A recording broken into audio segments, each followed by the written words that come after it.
الحمدللہ رب العالمین والصلاة والسلام على سید الانبیاء والمرسلین اما بعد فاعوذ باللہ من الشیطان الرجیم بسم اللہ الرحمن الرحیم وما خلقت الجن والإنس إلا ليعبدون صدق الله العظيم وصدق رسوله النبي الكريم الأمين ببركة إن الله وملائكته يصلون على النبي يا أيها الذين آمنوا صلوا عليه وسلموا تسليما اللهم صل على سيدنا ومولانا محمد وعلى آل سيدنا ومولانا محمد وبارك وسلم۔ اللہ تعالیٰ کی حمد و ثنا کے بعد اور اس کے پیارے حبیب حضرت محمد مصطفیٰ صلی اللہ تعالی علیہ وآلہ وسلم کی ذات پر درود پڑھنے کے بعد سامعین کرام، اللہ تعالیٰ قرآن پاک میں ارشاد فرماتا ہے وَمَا خَلَقْتُ الْجِنَّ وَالْإِنسَ إِلَّا لِيَعْبُدُونَ، اور ہم نے انسانوں اور جنوں کو صرف اپنی عبادت کے لیے پیدا کیا ہے۔ کائنات میں اللہ تعالیٰ نے ہر چیز کو پیدا کیا ہے، یہ آسمان، یہ چاند ستارے، زمین و آسمان، یہ دن اور رات اللہ تعالیٰ نے انسان کے لیے پیدا کیے ہیں۔ جب انسان اس دنیا سے چلا جاتا ہے، فوت ہو جاتا ہے،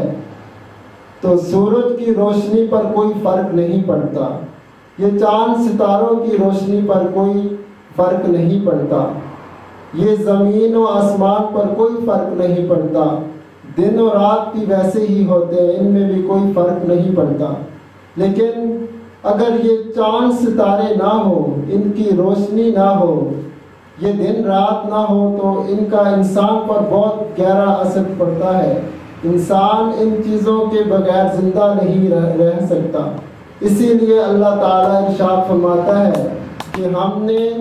یہ زمین و آسمان، یہ چاند ستارے، یہ کائنات کی ہر چیز انسان کے لیے پیدا کی ہے، اور انسان کو صرف اپنی عبادت کے لیے پیدا کیا ہے۔ پیارے بھائیوں، ہم سب کو چاہیے کہ ہم اللہ تعالیٰ کی ان نعمتوں کا شکریہ ادا کریں اور زیادہ سے زیادہ نیک اعمال کرنے کی طرف جائیں اور برے اعمال سے بچنے کی کوشش کریں۔ اللہ تعالیٰ فرماتا ہے کہ ہم نے انسانوں اور جنوں کو صرف اپنی عبادت کے لیے پیدا کیا ہے۔ ہمیں بھی چاہیے کہ ہم اللہ تعالیٰ کی عبادت کا خصوصی انتظام کریں، خصوصی اہتمام کریں۔ نماز کے بارے میں آتا ہے کہ نماز بہت پیاری عبادت ہے اللہ تعالیٰ کی۔ نماز کے بارے میں آتا ہے کہ جو فجر کی نماز ترک کر دیتا ہے، اللہ تعالیٰ اس کی روزی میں سے برکت ختم کر دیتا ہے، اور جو ظہر کی نماز ترک کر دیتا ہے، اللہ تعالیٰ اس کی روزی